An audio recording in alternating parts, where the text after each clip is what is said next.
Bonjour et bienvenue sur UNDTV. Dans un jour, la parole, un chapitre. Voici le chapitre du jour. Matthieu chapitre 15. Alors, des pharisiens et des scribes vinrent de Jérusalem auprès de Jésus et dirent: Pourquoi tes disciples transgressent-ils la tradition des anciens? Car ils ne se lavent pas les mains quand ils prennent leur repas. Il leur répondit: Et vous, pourquoi transgressez-vous le commandement de Dieu au profit de votre tradition? Car Dieu a dit: Honore ton père et ta mère, et celui qui maudira son père ou sa mère sera puni de mort. Mais vous, vous dites: Celui qui dira à son père ou à sa mère, ce dont j'aurais pu t'assister est une offrande à Dieu, n'est pas tenu d'honorer son père ou sa mère. Vous annulez ainsi la parole de Dieu au profit de votre tradition. Hypocrite, Ésaïe a bien prophétisé sur vous quand il a dit: Ce peuple m'honore des lèvres, mais son cœur est éloigné de moi. C'est en vain qu'il m'honore, en enseignant des préceptes qui sont des commandements d'hommes. Ayant appelé à lui la foule, il lui dit: Écoutez et comprenez. Ce n'est pas ce qui entre dans la bouche qui souille l'homme, mais ce qui sort de la bouche, c'est ce qui souille l'homme.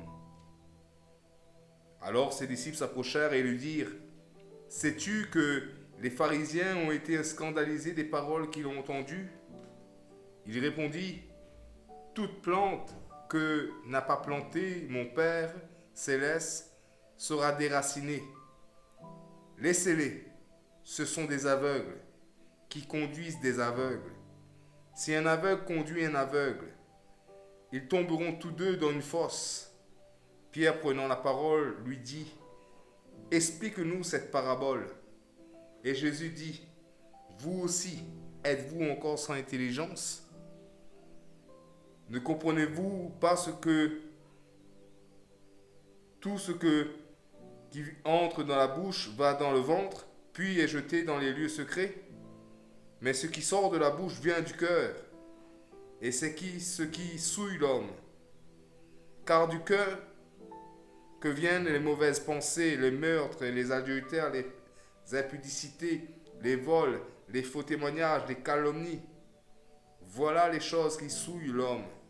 Mais manger sans s'être lavé les mains, cela ne souille pas l'homme.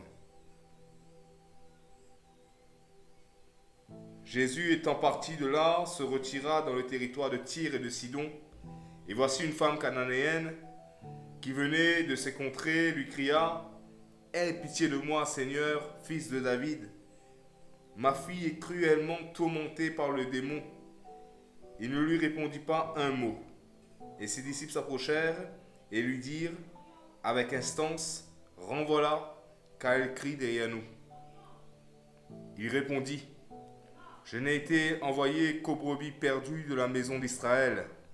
Mais elle vint se prosterner devant lui, disant: Seigneur, secours-moi. Il répondit: Il n'est pas bien de prendre le pain des enfants et de le jeter aux petits chiens. Oui, Seigneur, dit-elle, mais les petits chiens mangent des miettes qui tombent de la table de leur maître. Alors Jésus lui dit: Femme, ta foi est grande, qu'il te soit fait comme tu veux. Et à l'heure même, sa fille fut guérie. Jésus quitta ces lieux et vint près de la mer de Galilée.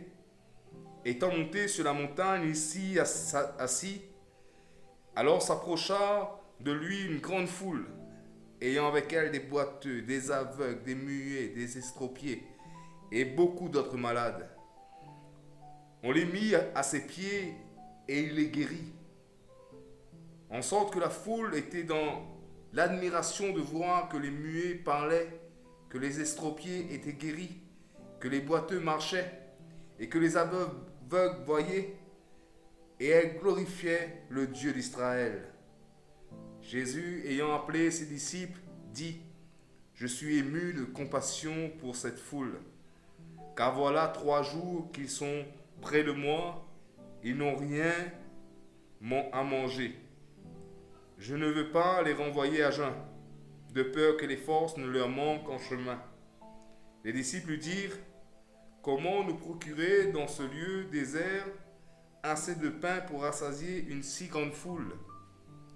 Jésus leur demanda, combien avez-vous de pain? 7, répondirent-ils, et quelques petits poissons.